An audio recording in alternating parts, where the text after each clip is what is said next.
there's Zootopia 2 because they needed more original things.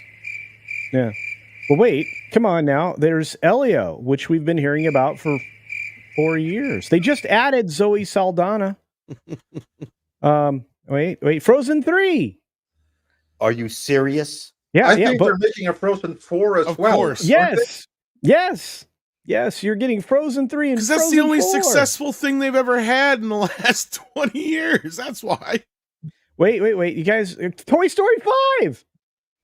Oh, yeah, and you know what this one is about? The toys get to compete with fucking electronics like iPads and shit. Yeah, exactly. Like, we're at a point where this stuff should be on like it's a television show. Oh, yeah. I can't wait 10 years to see this movie. Incredibles 3. They announced it, but look, this is not coming out this year. Oh, this looks horrible. Lilo and Stitch. This is going to be a hit. This is going to be a hit. Maybe, but the nightmare fuel of the CGI model is terrifying. But I agree with Andre. But do not underestimate how popular Stitch is. Stitch is the animal, right? Yeah, he's about as popular as the Minions. How popular Stitch is with girls of many ages. This movie is going to be a hit. I like the first movie. Well, it's a remake of supposedly. Well, Andre is correct. That's why it's going to be a hit. It does. No idea. I have had to spend so much money on Stitch merchandise. I was just going to say, there's constantly Stitch merchandise still, so that tells me it's popular. Yes, this is going to be a hit. So I know we had naysayers, but do not count this one out. This is going to be big. Well, if girls still think this is cute after the CGI model, there's something wrong with the kids these days. My problem with the model is how it moves. It's going to be huge. All right. And girls don't give a crap about that stuff as much as we do, culture. No. This is going to be big. All right. I mean, like, for instance, I don't even know that my daughter has ever seen Lilo and Stitch, but she just loves the image of Stitch. And I have spent, I don't even know how much money on various T-shirts and trousers. Even when I came back from America the last time, I had to bring a big-ass Stitch doll with me. So, yeah. I was always amazed at how much Stitch also looked like the dragon from How to Train Your Dragon. Okay. I see the similarity. There's that cute roundness. I think it was animated by the same people. It's an evil koala. Okay? I have never thought about it, but you are, of course, right. Maybe we need to do an AI version of Stitches in the Rain. There you go. I still love using the bad level analogy when we've used it back in the day. But not only are we getting Moana 2. Well, Pro seems to think this is going to be a huge hit. I agree with him. But wait, you're also getting a live action Moana film. That's also going to be that's also going to be big because Disney actually has 2 big hits recently. No, 3 of their own animated stuff, and that's Frozen, it's Moana, and it's Zootopia, and all of those 3 were actually pretty darn good. So I'm not going to count any of those out. What I will count out, though, Agatha all along. This one should never be released. Well, you guys are giving high hopes to Moana, though. Lesbian witches, just not in space. I was just saying, though, Moana only made $687 million, so I don't know. Well, okay, but look at the merch and everything like that. I know. That thing is huge.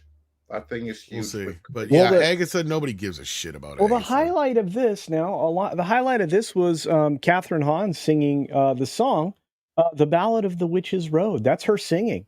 And it also revealed that we may be subjected to musical numbers. I know, because this was in the trailer. It's full of musical numbers, and I was actually surprised that we didn't get the power of one, the power of two, the power of many. Many Jacinto. But we do get many other cultish music numbers in this. Witches be witches, I guess. So, yeah, witches gonna witch. I know it's not a Disney production, but apparently there is a film coming out soon about Moloch. That was interesting. Is that from Disney? No, it's not from Disney. I'm surprised. I mean, it would be funny.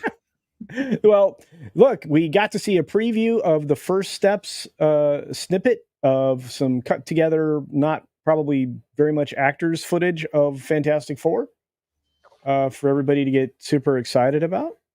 Yeah? No? Yeah? No? Okay. Devil Born again. Again. Did anybody here actually see the trailer for that? Yes, I did. I was very disappointed. Oh. Okay. And because it looks fine, but there's too many Daredevil costumes, and it confirmed to me that they are going with one of the absolute worst Punisher storylines still. This was my big reservation going into it. I was hoping it was going to be fixed in the reshoots, but no, they are still sticking with it. With the Punisher seemingly going after corrupt cops who use his image as they harass minorities. Because this has been like the big issue for Marvel, SJW, Marvel, the publisher, in recent years. How military and law enforcement has been attracted to the character of the Punisher and used his logo, rather than to be proud of that and own that completely, like John Bernthal, the actor, did. Marvel, the comic book publisher, have huge issues with that. So instead, they have basically killed off and removed the character of Frank Castle from the comics altogether. Before they did that, they changed his logo and they made him a samurai, basically. And before that, they had him go against cops who used his logo as they were beating up minorities and stuff like that, and basically living out the Gavin Newsom fantasy of what police are like. And then you also had like one of the Punisher creators creating a BLM Punisher logo. And they were able to distill all of this seemingly into the storyline of Daredevil Born Again, because here he will seemingly, again, we don't know exactly because I haven't seen the full trailer. I've only seen like leaked stills and stuff like that. Don't know the script. But seemingly he is going after corrupt police who use his skull. So skull logo, that is. Unless there is some twist and there's like some anti-Punisher task force. But again, it's just convoluted, and I wish they hadn't gone that direction at all. It just seems like virtue signaling from Marvel's side. Unwanted and unnecessary virtue signaling. I just wish they could adopt the slaver storyline with him going after Eastern European human traffickers, which is the best Punisher storyline ever written by Garth Ennis. And then you got Avatar Fire and Ash, who nobody cares about. And I still have yet to meet anybody in my real world life who has seen the second film, which is weird. Oh wait, this is the one you guys were all spouting love for. Freakier Friday, yeah. Freaky Friday, Granny Edition. Granny and Middle Age Edition. Because, yeah, you're right. Lindsay Lohan is no longer a young gal. She's in her 40s. What is she doing swapping places with her mom again when she should have a daughter that's probably the same age as her? This makes absolutely no sense. Well, if the same age as she was in the first one, I mean, sorry. You think her daughter should be swapping with Lindsay? Yes. Okay, we've seen this swapping stuff a bajillion times already. Yes. I don't need to see it again. Especially not with the same characters. I mean, it would be more That's fun what I'm saying.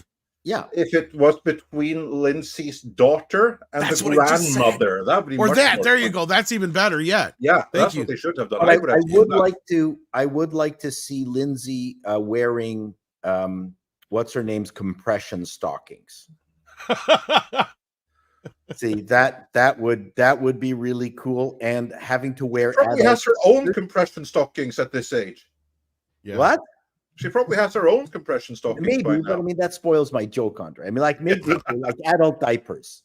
She's wearing. She has to wear what's her name's adult diapers. I think that would be cool. Jamie Lee Curtis. Yeah, Jamie Lee Curtis's adult diapers. I think that's great.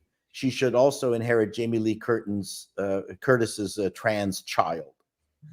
See there, again. Now we are talking like a proper Freaky Friday. If we bring in the trans child in there, that switches with the grandmother. I mean, of course, only the Daily Wire would make that movie. But now we're getting a movie that actually might have something going for it.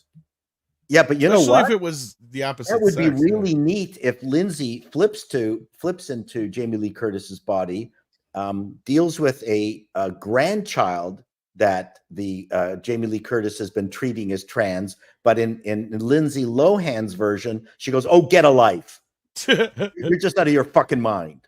Like, stop with this bullshit. You're just gay." Look, So I dyed my hair really... when I was a kid, and I pierced my belly button too. You'll get over it. That's right. You're right. You're just an autistic child. Just relax. Oh man, no, I mean this movie will probably do okay. Yeah, I don't think it's gonna do bad. This movie is probably gonna go to Disney Plus, and at least that. Well, it's gonna be a theatrical release, but I get what you're saying. Yeah, I think theatrically, box office wise, it's one of the few of this bunch that this is kind of where this is where you're making movies for the audience that went to see that Blake Lively movie this weekend. No, but I don't know what the joke is going to be. Is like Lindsay going to doesn't fucking matter? Is she suddenly going to get Alzheimer's? Like, I don't understand what the switch is going to entail here. Yeah, but Paula, this is not made for us. Okay, gotcha. You know what I mean? Like, this is made for the 30 to whatever demographic of women. See, it would the make women sense. That's seen the original. So Lindsay switches over, and then the doctor tells her she's losing her driver's license because she's too old. But she gets popped for glaucoma, so there's a trade-off. This is probably better than what's in the actual movie. What you're coming up with here. Well, we know it is. You know what? It would actually be more like, all kidding aside, that particular scene would be much more poignant. Yeah. And anyway, culture has to leave us here. Yeah, so what else was there? Tron Ares. I want to get your thoughts on Tron Ares, because we did get a little snippet of Tron Ares, and that snippet confirmed who was making the score, which after Tron Legacy is very, very important, because Tron Legacy is the best 2-hour music video I have ever seen. And it's one of the best times I have ever had in theaters. It was just an audio-visual experience, and take away the music, and there ain't nothing there. So for this movie, Daft Punk are retired, so they're not coming back. But they needed to find someone else that could do a proper score, something that's truly going to stand out. And they found it, and that's what they announced. 9 Inch Nails, aka the Trent Reznor Band. So when you think of Disney, you think 9 Inch Nails. That's right. So Cultured, are you excited for the prospect of Tron with a score by 9 Inch Nails? I'm excited about the score. I'm still not sure what they're going to do with the movie. 2 didn't really do very well. They actually outlined this in the article. But beyond that, I don't know what more there is to tell. The good news is you're going to get Bridges back, and he's not going to be doing much more. Get Space Jesus Leto too. Yeah, well, I'm not super stoked for that, but I am looking forward to this, mostly because of the music, because I have a feeling it's going to sound very Tron in a way that, the only other band that can do it is done, which is Daft Punk. So I'm excited. I think Reznor does great stuff. And when you say Disney, you can say 9 Inch Nails, because back in the day, at a time when they still operated a nightclub at night on the weekends in Disneyland, from the 80s through much of the 90s, you had Videopolis, and then eventually a different theater name there, but you would have them playing popular music of the time.